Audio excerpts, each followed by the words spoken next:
Hello. Hello. So this is going to be a super informal sort of run through of like basically who we are, what we do, how we got there, how we did it, and why we do it, I guess. and then like a little bit about we're going to talk you through sort of the process of an ad that we recently made, and sort of explain all the different job roles and sort of processes that come with that. And any questions, just put your hand up or shout out the way and we'll try and answer them. Yeah. So we're Rob and Sam. We're not actually this Rob and Sam, but Not sure why that's in. I don't know. So we work at an agency called Grey London, which is on Hatton Garden, which is like the Diamond Street, like where the robbery was. That's where our office is. It's an agency with a lot of big sort of global clients. Yeah. I'm not going to explain too much because there's actually a video here that sort of explains a little bit about the agency and a bit of background. We do, I guess. Yeah, so I'll play that for you now. Hello and welcome to 3 Minute Grey. Grey London is an open, ambitious collision of almost 500 people based in London's Clerkenwell. 500 of the world's best working in a culture we call open. Open isn't about one way of doing things, it's about doing things the way that works best for every client. That's right. At Grey London, the client sits at the heart of the team. The heart of a team that work collaboratively, with no hierarchy, ego, or that old school advertising ball and chain sign off. Because at Grey London, we believe that none of us are as smart as all of us. And we don't want anything to slow us down or get in the way of finding the right ideas, the right work. Let's think about that. Traditionally, you could either have cool, famous work or you can have boring, effective work. But Grey London isn't traditional. At Grey London, the work is famous and effective. Let's talk about fame. Fame can save lives. The British Heart Foundation wanted to educate the UK to save lives. My name is Vinnie Jones, and I'm going to teach you a lesson you'll never forget. So, we grabbed hard man Vinnie Jones and had him teach us hands-only CPR to a tune you can't get out of your head. 200 million views, 45 creative awards, famous, great. But the real kicker is that the work worked. 40 people that wouldn't be here if it wasn't for the Three Gangsters and the pop tune from the 70s. What's more effective than that? Bo's got 40 markets around the world to join a quiet revolution by silence in one city. One simple idea, one heroine. Dancing through TV, social, digital, and out of home and landing serious results. Bo's is now growing at twice the rate of the category, taking momentum away from beats and reclaiming its tech leader swagger. What could be more effective than the free-flowing freestyle dance epic powered by an Anglo-Iranian crossover track? Good question. Kittens, that's what. And puppies. And what the is that? We put 12 kittens in every pack of biscuits and created cute pain across the world for McVitie's. Time magazine calling it the cutest thing ever put on television. That was Time magazine, by the way. Effective? Yeah. The company hit its highest ever share of market. The declining sweet foods market, they bucked the trend with a 10% rise in sales, becoming the UK's best-selling biscuit overnight. There's only one word for this sort of effective. Sweet, with a TM. Ever wondered how electrolytes and minerals help with the hydration in humid conditions? Neither had anyone else. Lucozade Sport wanted us to address this, focusing on grassroots footballers during the 2014 Brazil World Cup. 99% humidity, it's uncomfortable. Whilst every other brand jumped on the bandwagon to Brazil to shoot TV ads, Lucozade went to a disused parking lot in East London and crossed a soccer pitch with a sauna, set to 76% humidity to replicate the playing conditions of the Amazon basin. Lucozade allowed thousands of amateur footballers to experience what playing in Brazil is actually like for themselves. And in doing so, the condition zone shifted the media attention from the Nouse to Mile End. Over 100 news pieces reached an estimated 17.3 million people, and sales of Lucozade Sport increased by 12%. Effective isn't just about selling stuff. Volvo's mission is to prevent road accidents. Not just for drivers, but for everyone on the road. We developed an invisible, light reactive paint and gave it away to London's cycling community. 20,000 cans ordered in the first few hours. Production stepped up fourfold to meet global demand. Nice. So, we've seen Brazil recreated in Billingsgate, live paint, a city silenced by Anglo-Iranian dance beats, a Tazier in a young man's bedroom, and a hard man in a bad camel coat teaching the world to save a life. All linked by one open agency trying its hardest every day to make famous, effective work. That was Grey London in 3 minutes, and we're done. Right, so that is me and Sam. That's me and Rob when we were in your position about 7 years ago, maybe, at Lincoln University on Carnage.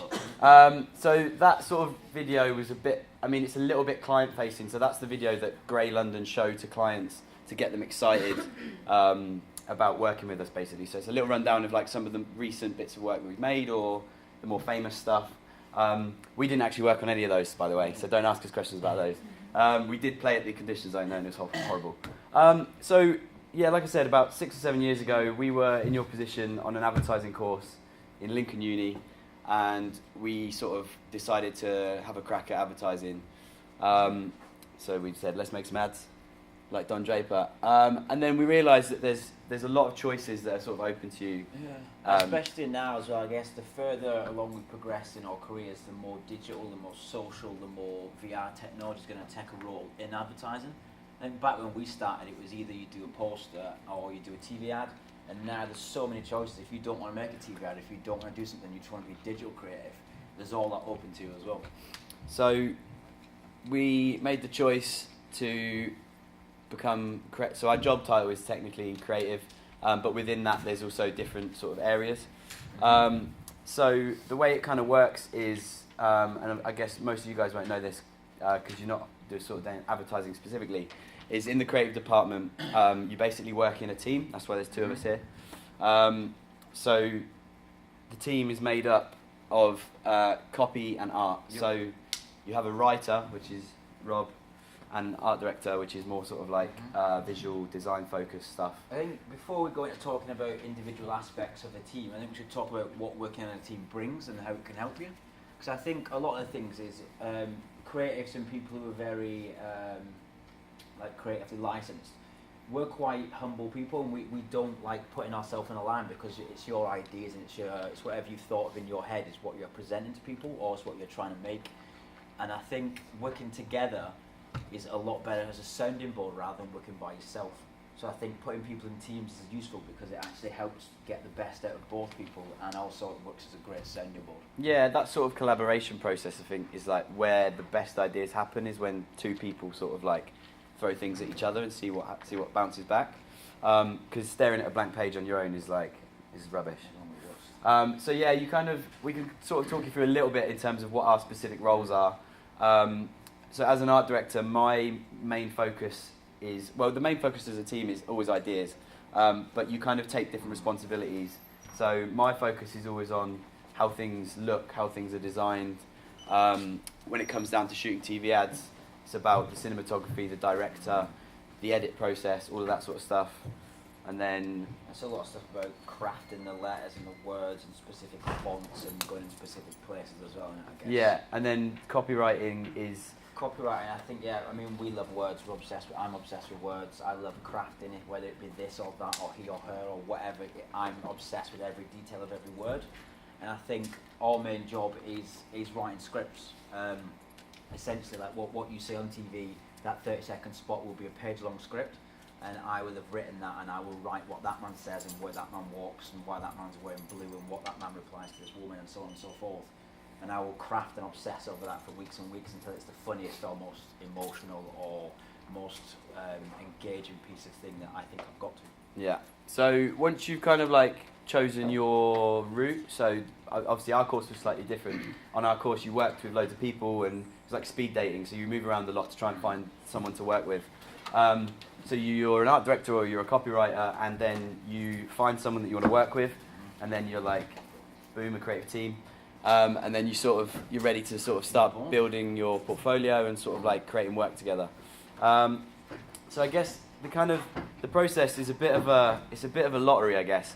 It's like anything. You sit down and try and come up with ideas for something, and it's the hardest thing in the world. That's why having someone to bounce ideas off is always important. I think if you want to be a creative because you're always just thinking of weird shit, whether you just woke up or you're in the shower, or you're about to have tea, or you watch a program and go, oh, actually that's, and you're always constantly switched on about thinking about weird ideas, whether it be an app for a phone or a little sketch of a 10-second comedy or a visually funny poster. I think you're always just constantly engaging with your brain and thinking about weird stuff like that. Yeah, if you're the sort of person that always carries around a notebook just because you never know when something weird's going to pop into your head and you have to quickly write it down before you forget it, that's the kind of mentality most sort of creatives in advertising have.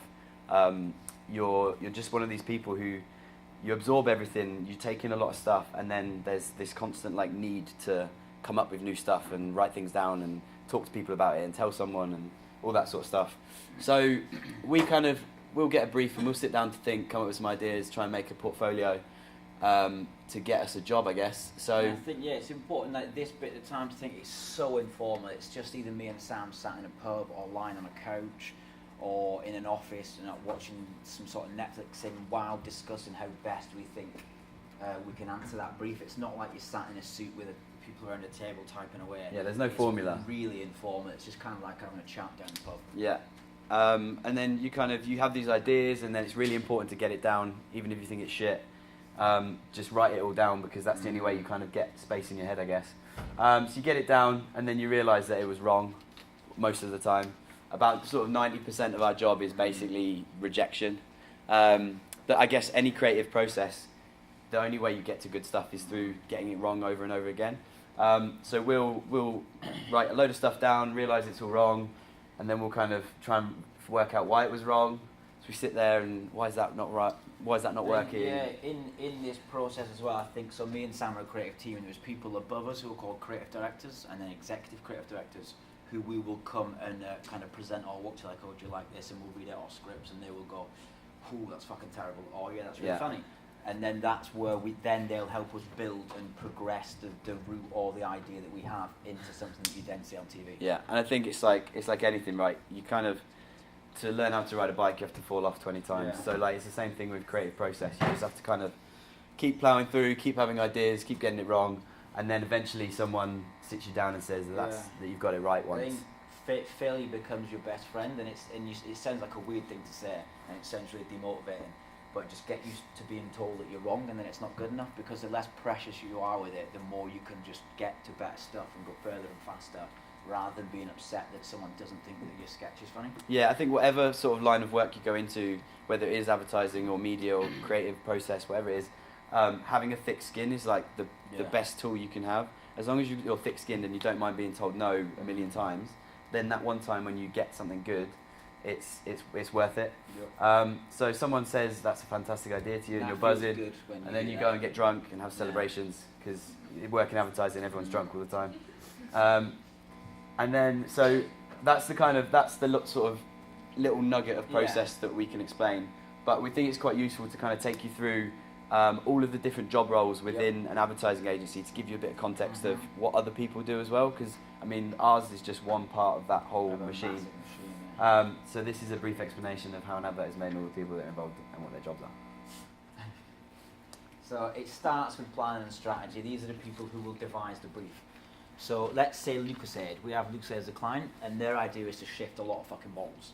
And they'll meet up with the planning team, the clients who Lucasade, and they'll say, listen, we want to sell X more bottles of Lucasade Energy Orange because not enough people are buying it. How are you going to do that for us? The planner will then go away and sit with other planning and strategic people and talk about how best to devise a brief. And a brief is what then me and Sam will receive to work off. Yeah, these guys are mostly sort of boffins. They're like these crazy, they love data. They love data analysing and articles and going, oh, 17% of people look at this and 9% of men do this, so we should do this. Yeah. And it's very robotic and driven. Yeah, but they're really smart, and they kind of try and find little insights and little like gaps in the market, or little ways into sort of like unlocking a brand and like changing their... helping them stand out. Yeah, so they'll write us a brief, which will usually be like a one-page document, which will outline, who's our target audience, what is our tone of voice, what media channels do we want to be in? Do we want to be on TV? Do we want to be social media? Is it real world? Are we just going to build a statue and put it in the middle of Birmingham? I don't know. Yeah, so they'll build a plan. It's called a brief, but they'll plan that whole process, and then that will take a few weeks. Then that comes to us. We do our little creative bullshit bit that we just spoke about, which is like sat around talking about ideas, writing scribbles down, and then trying to get something that's good. And then we have the account management department. Yeah. So these are like the suits. These are what most people think advertising. Yeah, advertising is, but it's not. This is the worst job in advertising. So this is basically you're a middleman account manager. So basically, your job is to manage the process of selling in the creative work to the client, and to doing those client-facing meetings, presenting the work, dealing with budgets, and it's all like the business side of advertising, I guess. Yeah. Schmoozing clients. It's not creatively led. It is. They're called suits. We call them suits because they do often wear suits and go to big meetings and talk about what money we can spend and why we can't have that in our advert and why this has got to happen at this date and stuff like that. And they deal with all the regulations that. And they get shouted at by the client and then shouted at by us because they're not creating enough and they're not saying enough for the client. So they're in a rock and a hard place a lot of the time. It's a tough job. I don't know how they do it. Just personally, for any of you in this room, I would not go into account management. Yeah, it's not much fun. It's my tip. But maybe you can make some money, I don't know. And then production. So production might be one of the more relevant sort of departments for you guys as well. These guys are like superheroes. They're unbelievable. These are the ones who, so once we've sold in the idea to the client, they've bought it, and then so say we're making a TV ad for someone, the producer comes in and we will work with them to find a director, to get a director on board. They're the ones who manage the whole shoot process, the post-production, the edit. They get given a lot of money. So for the recent Christmas advert we did, they got given around £2 million. It was like £2 million budget. And they have to look after that and spend that on booking out locations to shoot on, booking cameras, booking photographies, booking directors, booking places that will then do music for us, people who will then edit the film for us, and they're in charge of all this and need to make sure that money stretches across from the first day we start to the last day until it goes on air. Yeah, but they're superstars. We love producers. And I think that's the other job that I'd do. I think if I wasn't. And you get to go to some bloody great places. If you write an advert and say we open in the Bahamas, then you have to go and shoot it in the Bahamas. Yeah. So there's no budget for that. No, there's not anymore. But if you're a producer, you get to go on these locations and spend weeks there figuring out cameras and crew and how to shoot certain things. Yeah. So if you love holidays and going to places, be a producer. So obviously the script is sold and all of these people have sort of played a role in it, and everyone's super buzzing. So then the next stage in terms of a TV ad is to get a director on board. So there's like a crew of advertising directors that sort of work in London. There's loads of them, and sometimes they're film directors, TV directors, music video directors. A lot of the time they kind of do a range of stuff. But they'll come in and they'll write what's called a treatment. And this is so essentially when you're a producer or a creative, you will have a list of directors that you like because you've seen a film that they've done or you've seen a TV program that they've done, and it can suit the ad you're making. So if you're making comedy, you'd look at Geordie Hill, who did Superbad and did Pineapple Express and stuff like that, and then you'd email his manager and be like, we have a script, can we send it over, is he interested in doing it? He will then say, actually, yeah, I am, and then he will write something called a treatment, which is how he would approach doing the shoot and casting people, and how he'd make it funny or how he'd make it stand out as well. So, like, I mean, in terms of timings, like that whole process from the beginning of us receiving a brief from the planners to this going on air. January. We received a brief on the 2nd of January last year to make a Christmas ad, so it was essentially Christmas didn't finish for us for a whole year. We were just constantly surrounded by Christmas. And I think it's worth mentioning, like we say, like, you know, don't be scared of failure. I think this script that me and Sam thought of, I think we thought of it sat, I don't even know what we're doing, I think we might have been bowling, I think we've gone bowling and we thought of this script. This was like maybe our 40th script. Yeah. So it wasn't the first one we wrote, it was the 40th idea we had around Christmas for Marks and Spencer's. A jar of marmalade. Thank you, Santa. Santa? They're coming. Hello? Santa! Oh, I'm ever so sorry. I'm not Santa. Oh, this is for Alice. I know her. Yeah. Let me help you. Follow me. Hey, they're mine. She'll love it. Oh, and here's one from Gran and one from Grandad. We've got loads more to deliver. This goes in here. Pop that under there. This one went here. Let's take your sleigh. Sleigh. Giddy up.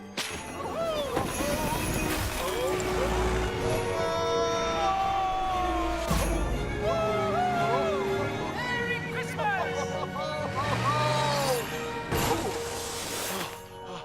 Shh. Look. I'm Super Alice!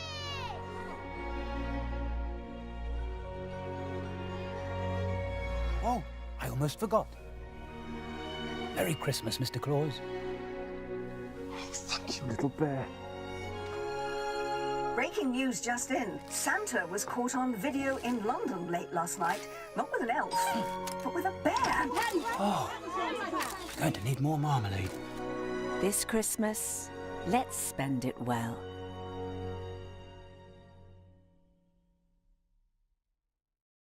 And I think our creative director worked it out. They presented something like 75 scripts to M&S over like 3 or 4 months. Yeah. But in terms of like, because it wasn't just us working on it, there was probably about 5 or 6 other creative teams all trying to make it. I think they reviewed, in terms of the creative director, reviewed about 400 scripts. over that sort of period. Yeah. And those are just the ones that were presented. Like, just for us to present 4 scripts, we've written probably 10. So you can imagine how like that process is a constant redo, new stuff all the time.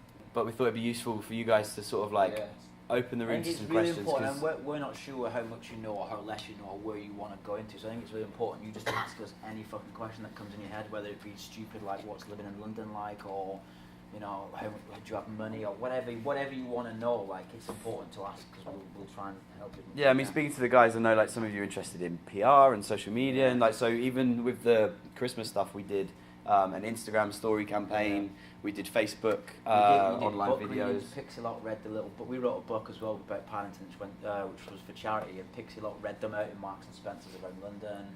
We had a full PR team who work at Greaves, just PRing this, getting it out to newspapers, getting it in magazines, getting it on the TV. It got on this morning because everyone thought it said "fuck you, little bird." So they had a little segment on that with Ryland Clark and Holly Willoughby laughing at that, and that was all part of a PR idea to push that on there to get it more exposure. Yeah, so I mean, if there's any sort of things that you guys are interested in and don't know enough about, or just want to like put your hand up and ask about, now is the time. Yes? Yeah, I didn't hear you guys mentioning, but how did you find the job? Oh, okay, Well, so that is a very good question. good point. We skipped that because that's So part of it, the isn't way it works as like a creative team is we left university. By that time we'd created like a portfolio of, I guess, like spec idea I guess ads. it's important to say you don't really have a CV. Your CV is a book or a website. Like me and Sam don't have that. My name's Greaves. I did this and this, and then this year I did that. I can show you don't our have student one of book them. actually. We just have we have a website, and at the time when we finished university, we had an actual portfolio book of speculative adverts, which were mainly all press and printed stuff. I think we've still got Here we go. Yeah, I'm going to show you. So this is all of our. This is like These aren't real at all. These are just stuff that we made up to try and show people how good we were, or to try and get a job. How's this gonna right? Use spacebar and go down. Yeah, no, it's quite small though. Gonna make it bigger. Right. This is like all. These are all ideas that we had in our student portfolio. So this was like. I mean, bear in mind this was like 7 years ago. So most of the technology in here seems really old now. But we guarantee we fought. So like, I mean, to get a job in advertising, a lot of the time it's not about always your adverts. It's like just your thinking and your ideas. Problem solving, that sort of stuff. So this was an idea for a thing that finds you in the background of pictures on Facebook. These were some print ads we did for Harvey Nichols, which was about. It was a makeup store. It was so basically getting a better version of you. Yeah, it was like basically kill your ugly self. Extreme. Yeah. You can feel free to put whatever you want in your own book. If you're really dark and you want to put some dark shit in there, you've got license to do that. This is like an ad for Lidl's. Yeah, these ones aren't great. They were like flags. But then this was quite interesting. It was like about doing a farmer's market with like Lidl products, not telling anyone. Yeah, this was just a website that if you hate a company, you can type their name in and it will Google charge them loads of times just to make you feel better. The more you click, the more micro payments that company is going to have to pay. This was an app. Again, this exists now. This exists. I think it always existed. I don't know why we didn't know. This is like a way to find your friends in festivals and stuff. This was an idea for a pool table that uses bottle tops from beer cans, beer bottles in pubs.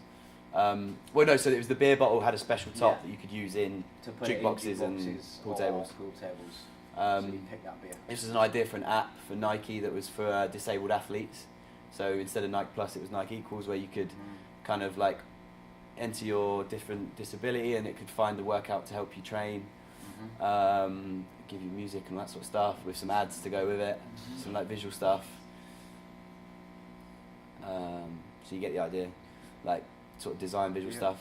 This was an app again, so you can see how it wasn't all adverts. It's a lot not of the time it was traditional like problem solving. This was an idea for like an alarm clock that charges you to snooze for shelter, to kind of like help with homelessness and people on the streets. And I guess we made all this at university in our spare time as well as doing the course. Yeah. And I guess with that we then started travelling down to London, because the company we work at is great. In London there's another 40 to 50 of them companies that hire people like us to do creative stuff. And we basically took this book round and knocked on a door and was like, will you look at this, is it good, can you give us an internship? And some places say, nope. Some places say yep. Some people help you try and make your book better, so then you can come back and try again. Yeah. And a lot of people are very friendly. So that was our portfolio, and like Rob said, we kind of had that all in a folder or like on a PDF on a laptop, and we were just emailing people in advertising agencies. The way it kind of works in creative is you don't do interviews and CVs and stuff. You kind of just hassle your way in, because it's like just the way it works. It's like if you're hungry enough, you find a way in. So we're just been advised to write a CV. Okay. Just bear that in mind. Yeah, CVs are important. Hugely important. CVs are important, just not for our job. Yeah. So we took that portfolio around, and we just kind of like emailed people in agencies and got meetings, came in, showed them our work.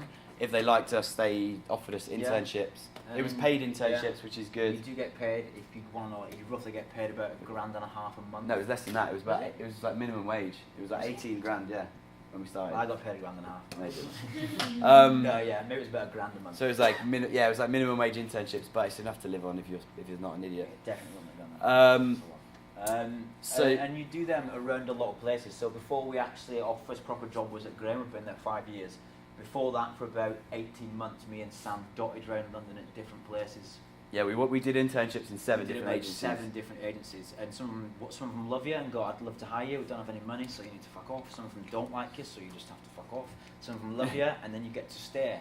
And it's all about finding the right fit for you, because some agencies don't fit with your comedic humour or your emotional script writing, or they don't like going to the pub, or they love going to the pub, and you need to find the right place that suits who you two are as a team. Yeah. And we found that in Grey, and we eventually got hired, and that's kind of it. Did you have a question? Yeah. Just for clarification, did you guys do everything together? Yeah. So we'll get hired and fired as a team. You do, yeah. Which during is our another careers, great basically. thing of being as a team, because you're not. We've been together 8 years now. 7 years maybe. And you spend all day with these people, so you've got to fucking like that person. Yeah, I spend 10 hours a day with Sam. It's a very strange thing that no one knows happens, but in advertising that's just how it is. Everyone works with a partner, and you spend all day together. It's like having 2 relationships in your life. So what would happen if one of you got offered a job? That does happen. It does happen. It tends to happen Teams when you get teams a do bit break higher up.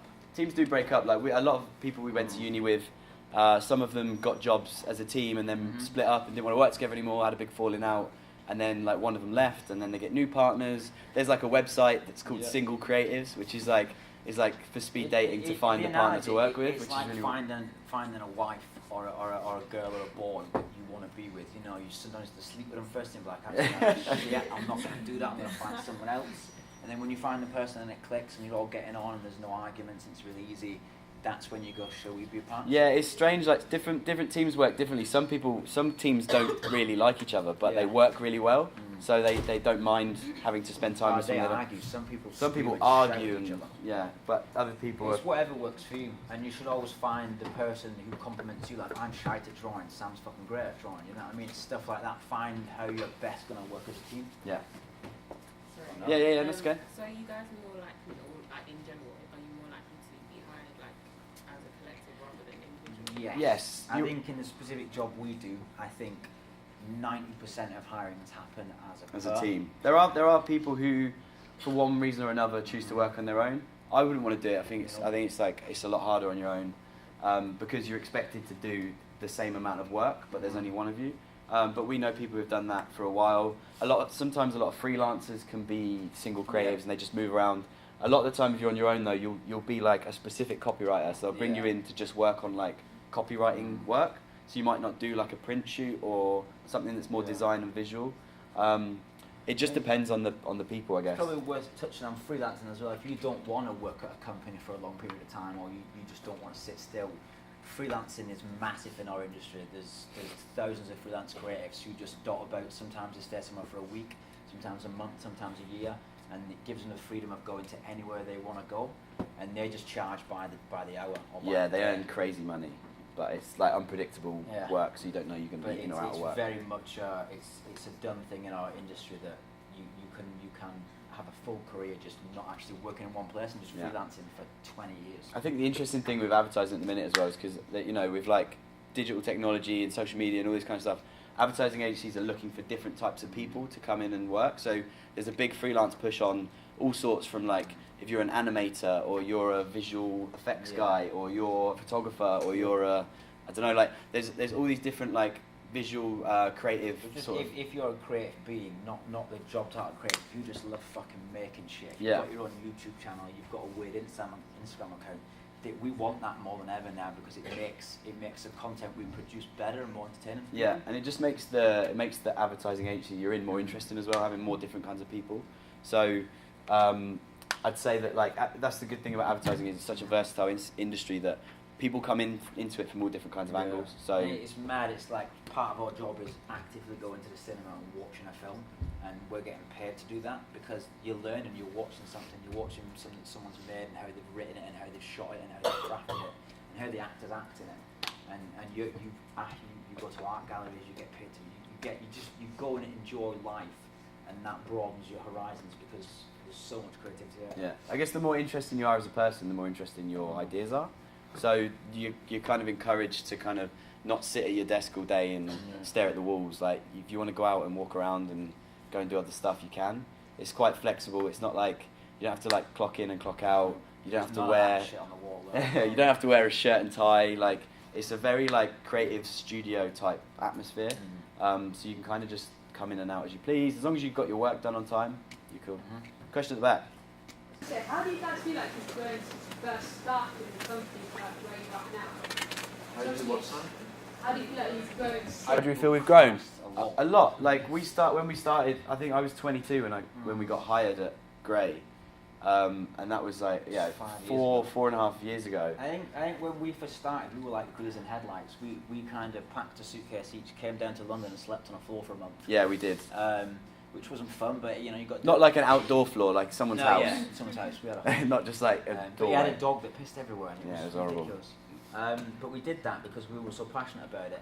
And we first got into an agency and we wrote a 30-second script for a TV ad, which was for the Times newspaper.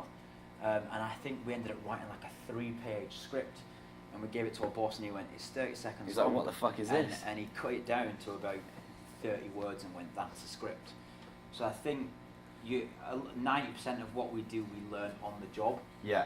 And I think like in terms of growth, like our job role and our responsibility is like moved on a lot. Like when you start, you're very micromanaged and looked after, and you kind of your creative directors kind of like help to try and nurse you and like make sure you're okay and blah blah blah. You don't have to go and deal with clients who are arseholes, but the older you get and the more ads you make, the more you get put in rooms with these people who say bad things and try and take money away from you and try and not make stuff fun. Yeah. So and when you got to bite your tongue. You move up seniority and responsibility, and then you are like client facing.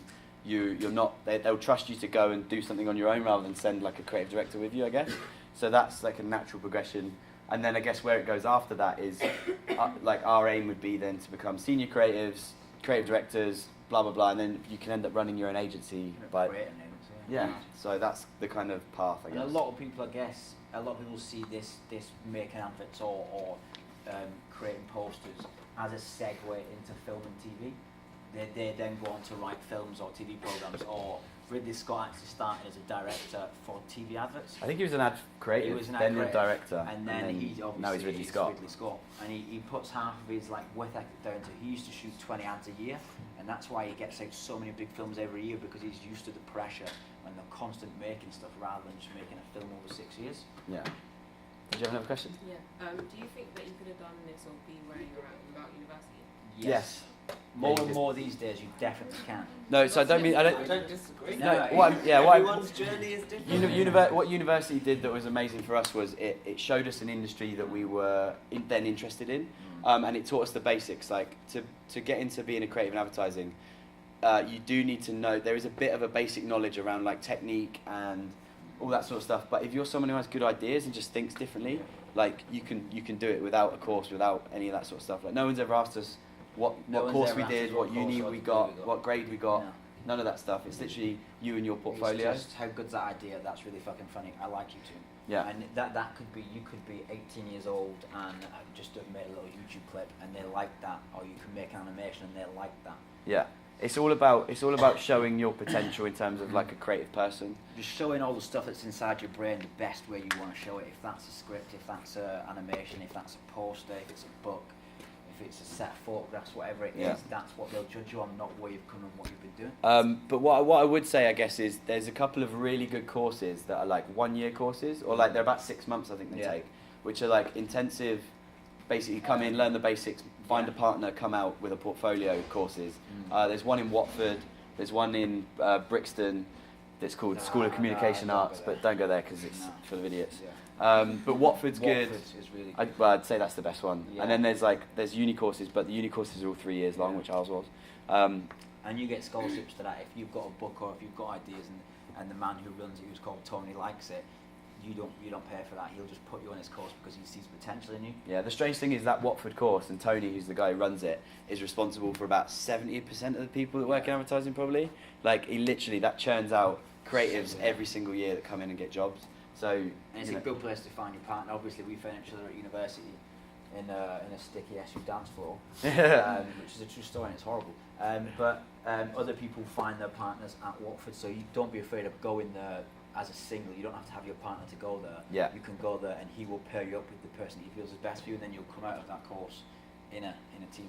Yeah. I can't understand how you would say it wasn't important to go to university. It was totally important. It was totally important. What I'm saying is like, the you don't, networking experience. yes, you're totally right. And like, if I hadn't gone to uni, I wouldn't have been where I am. I wouldn't. But like, looking back, if I was speaking to me at like 18, I'd say still go to uni, definitely. Oh yeah. But if you're coming out of uni, and and you don't feel like your course or your qualification is right to get the job, it's not necessarily true. Like, it's not specific to like the course we did. You can come from any kind of background and like find a way in, as long as you're hungry for it and I think that sort of stuff. One of the things that helps, and you might sort of have experienced this, and I'm getting it from you, in terms of the way in which you're presenting this, is that grounding makes you feel a little bit about knowing that you're in the room with people, and this is about a career, not just about your idea. Yes. You know, so you kind of get grounded with the rejection you talked about. Yeah. Because this is quite a safe environment to deal with rejection.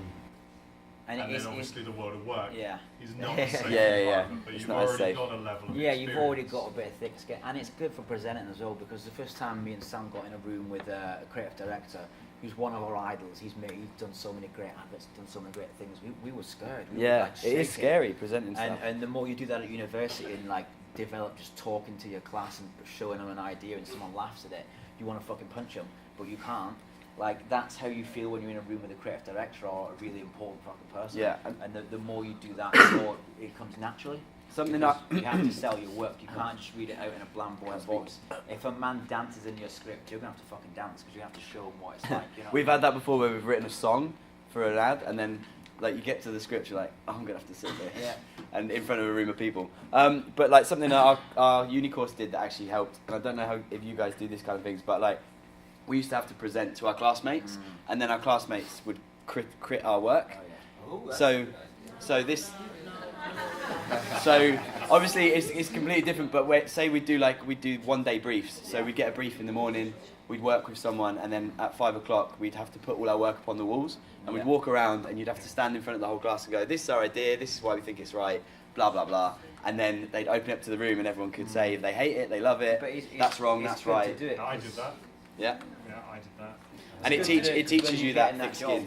Yeah, when you get in that job, that's what happens. You put it up on a wall and everyone starts going, oh, why is it blue? Or why is he not smiling? And you're like, shut the fuck up. But they do that, and you need to get used to it. And it teaches you to form your own opinions and your own taste, because I think that's really important in any kind of industry, to be aware of what's good and bad.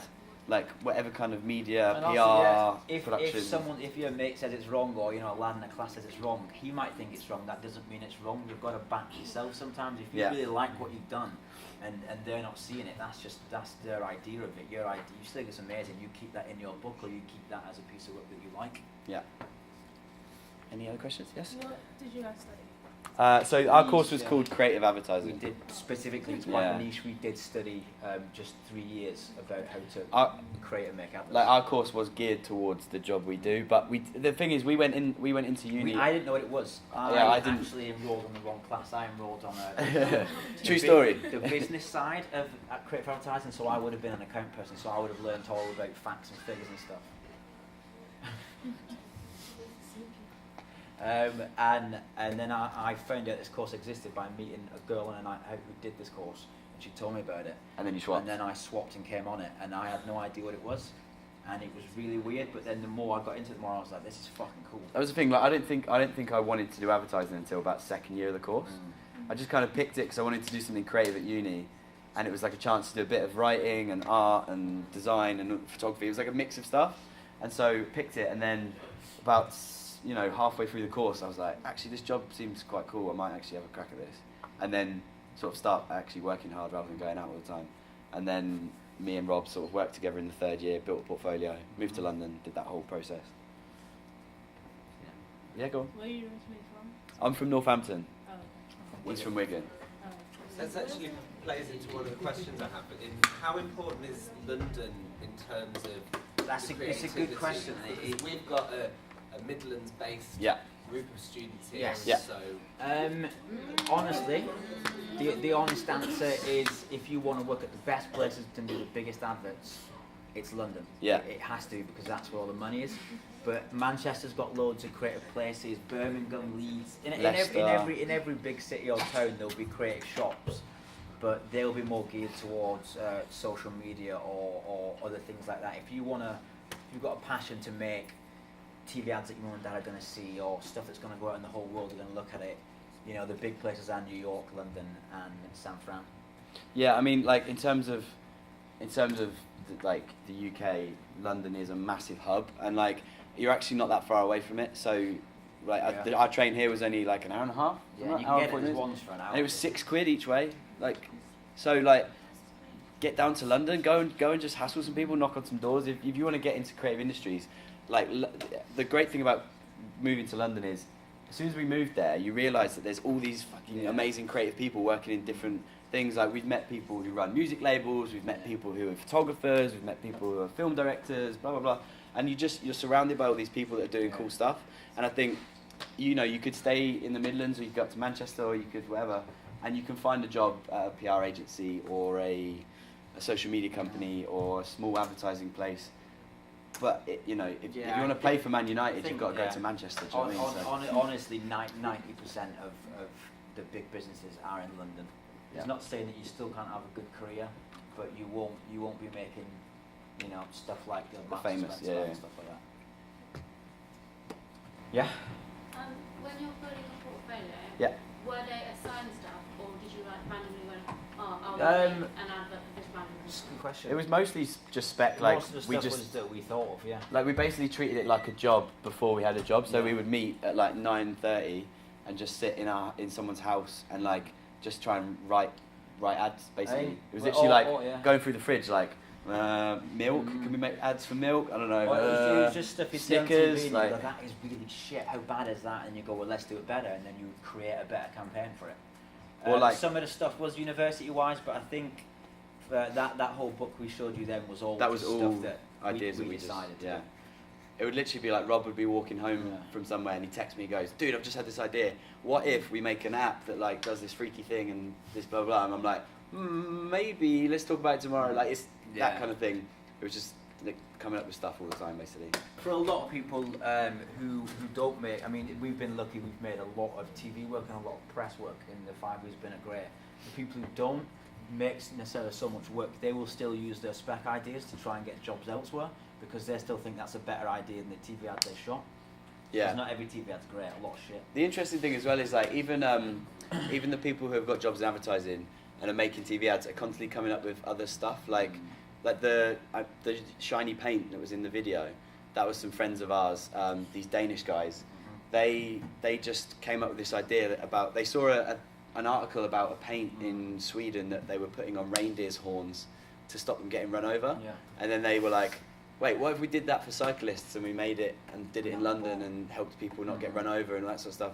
So it's and that was for a client, massive client, Volvo, who had never done something like that before. But it was just such a cool idea that they were like, fuck it, let's go for it. Yep. And we do that, we still do that now, where we'll assign time in our week to go and just do that same process of right, what can we think of? We've got an idea for this.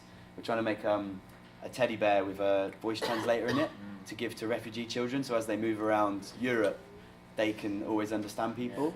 So it's and that's the kind of stuff that's nothing to do with Great. Great don't have any clients or any money in that. That's just something that me and him creatively came up with and have a lot of passion for. So that's something that outside of work we're trying to get made, just because we just think it's useful and it's good.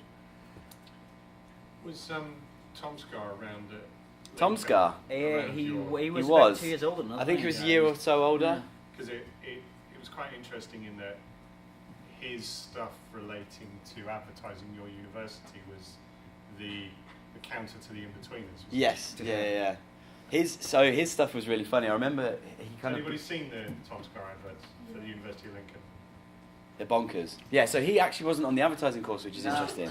He was just a did guy. animation, He was doing animation, so he was making these little doodle videos on YouTube channel. And they've got like tens of millions of views now, and he gets paid for doing that. Yeah. It's mad.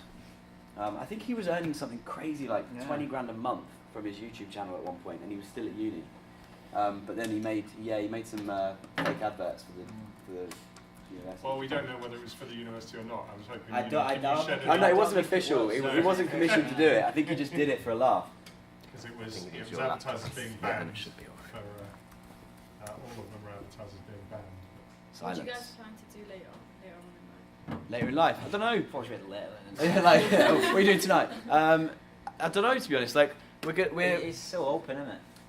Me and Sam have always spoke about writing a comedy TV show, like a sketch show of some sort, or just trying to get into that world. But there's no rush at the moment. I think we're very happy doing what we're doing. But there's so many avenues and options that you get open to once you get your foot in the door.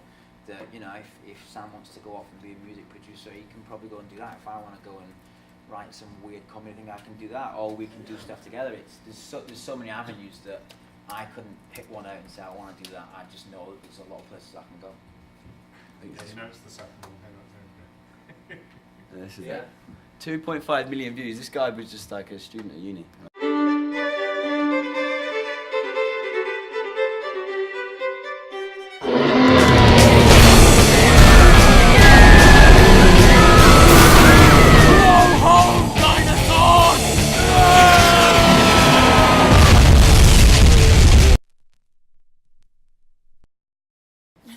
I think the other one's better. The zombie one's better. Yeah, the zombie one. You have to see all three, I think. Really.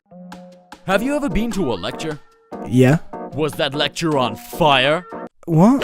Boring lecture! University of Lincoln!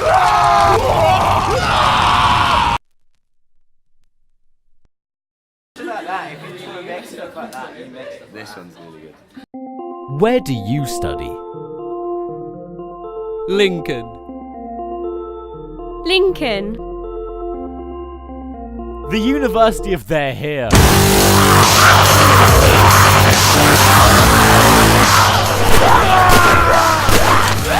I am trying to learn!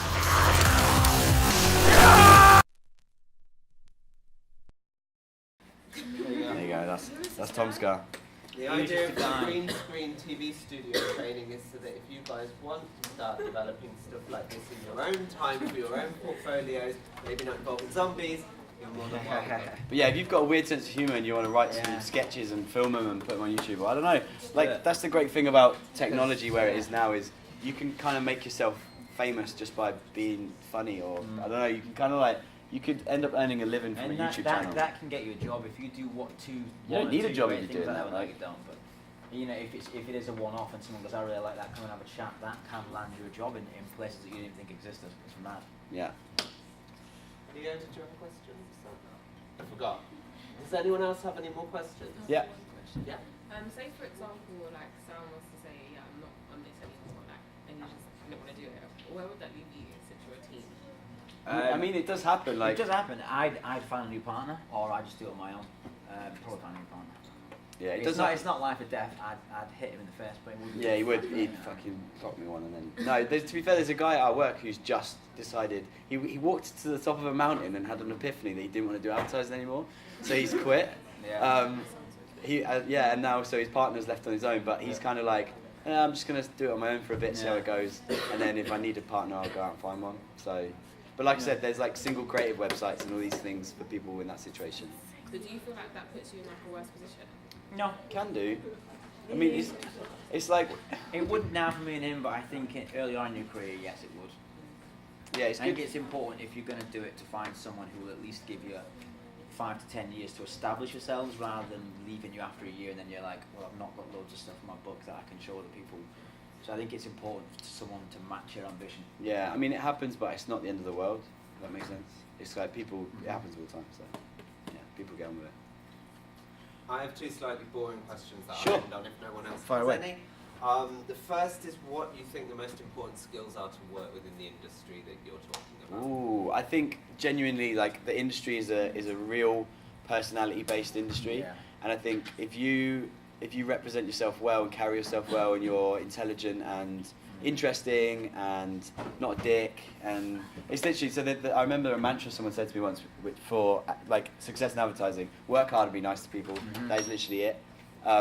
There's so many different job roles like that require different skills, but the thing that goes across everyone is that kind of like being a person that like is obsessed with the world in a way. Like you just want to, you like good things, you're smart, you know, it's that just, I don't really, I don't know how to explain it. It's work out and be nice. It's be a nice person to anyone, no matter who it is, because they might turn around and go, actually, I'm Sir X and X and I run this company. You're like, oh shit, well, I just called you a dickhead. Yeah. And also, it's just being interested and just doing stuff, just coming to people with ideas and just talking about stuff. You know, it's not a place for people who are introverted and quiet and shy, because you're going to get drowned out. You need to be like, fucking look how cool this is, look how fun this is, look what I made here, look at that, look at it, and you need to be like that. Yeah. So I think being a good person, that's such a cop-out answer, isn't it? I think obviously being creative, you have to have a creative mind. If you can't, you know, if you don't make yourself laugh on a daily basis about some weird shit you've thought of, then it's probably not the thing for you, because you need to have this constant tap of weird creative ideas coming out of you. And I guess also trying to make a difference, because I know we're making TV ads and we're selling you shit, but also a lot of it these days is geared to actually helping people out and doing worthwhile things for people who need it. Yeah, I mean, and that's why we do the projects like the teddy bear that we're trying to make, because it's like, let's not just use it for evil and sell people stuff. Let's try and like actually make some stuff that helps people as well. And there's a bit of a push for that for like advertising agencies to kind of have a bit more of a moral responsibility and kind of, you know, use their resources for good, I guess. And then the last question then. Yeah. Hopefully a nice one to end. What do you love and what do you hate about working in the industry that you work in? What do I hate first? I mean, realistically, we get so much free shit. Like seriously, we get fed, we get taken to the pub, we get to go on holidays. They're shoots, they're holidays, they're not shoots. You know, like I said, we spent a month in Buenos Aires, all paid for by Greaves, because we wrote an idea that was about going around the world for some clothes brand. And we got put in fancy hotels, we got the best food, we got free clothes because it was cold. We got so much free shit. It was like, I was like, what is going on here? It was fucking... It is weird, like the first time you make an advert, like we were sort of, you know, 22, 23, we shot this ad and then you go into the edit and there's a runner who's older than you, who's working in the edit suite and coming in and bringing you coffees and lunch and stuff, and you're like, oh, this is a bit weird, I don't know how to handle it. And then, but like, I mean, that's such a funny answer. It is, but it is. It's just like everyone loves free shit, right? You get free shit. It's the lifestyle that goes along. I mean, yeah, it's a proper like. I mean, the industry probably has a bit of a bad reputation. I don't know, but it's like it's quite a work hard, play hard sort of industry. Like, you know, there's times when you're working 2 or 3 weekends in a row. You're not seeing your girlfriend. You're not going home. You're like literally in the office, like 8 a.m. till midnight every day, and it's like it's brutal. But then there's sometimes when you haven't got much on and you go to the pub every day at like 2 o'clock and just like, oh, let's go. Or you sack just it go off. home because you don't need to be there and you can do whatever you want with your life. So it's like it's just a very flexible sort of job. Like there's ups and downs. What do I hate about it? There's not a lot. It's quite it's quite a cushy gig. I don't know. Yeah. What do I hate? I hate most adverts. Yeah, that's true. I hate, like, literally I watch TV and it makes me want to blow my head off. It's like there's so many rubbish ads, but there's a lot of like clients actually. I hate clients. Clients are morons, most of them. Like I don't know, they're these people whose job is to make the decisions and to pick the adverts based on what we write, and they just love to pick the worst stuff most of the time. Like getting to make stuff you're really excited about is like quite rare. You have to have a really good temper to work in advertising, because you get sold some ludicrous shit and you're like, is he being serious? Yeah, he's being serious. You're like, it's like, imagine you spend your job and then you get used to it. You spend your whole weekend in the office writing this story and you're crafting it and you want to make it beautiful, and in your head you're like, this is going to be amazing, and then you go in on Monday morning and show it to the client and he's like, nah. Like that bit is the bit I hate. My daughter would like it. Yeah. So I don't understand it. But that's part and parcel of it. So yeah, clients are probably the worst thing. Is having to sort of try and convince people that you're trying to help, that you're you know, you kind of know what you're doing. And I guess long hours. No one wants to work long hours, but some of the times you work long hours, and they are long. But if you enjoy doing it, you should always be doing something you enjoy doing. So when you're working long, even if it is over the weekend or at fucking 9 p.m. on Friday night, you're doing something you enjoy. And you're trying to create something that you enjoy. So yeah, it's not like a chore. It's kind of like you're doing it because you want to. Yeah, you kind of take the rough with the smooth, I guess. Okay. Any more, or is that all good? Okay. One last chance. Sweet. Okay. Shall we take a group picture? Yeah, should do. Where do you want Let's to go? give a round of applause, please.